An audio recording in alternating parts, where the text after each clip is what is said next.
Ito po yung mga green site PWD residents na umattend nung Sunday.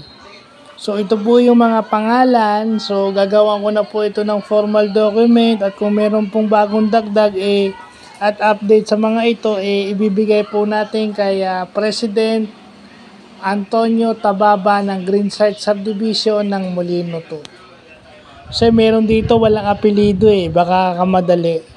So, meron pang mga iba rito. So, idadagdag ko na lang yung mga Alcazar, no? Dadagdag ko na lang. So, itatago na rin dito yung si Ate Cathy para alam niya na pinuntahan ko yung lugar niya o idadagdag ko na pangalan nila.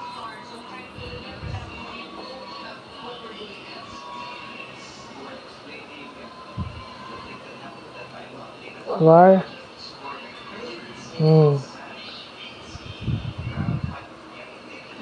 Okay. Tsaka si bata. Okay. Okay. O, yan na.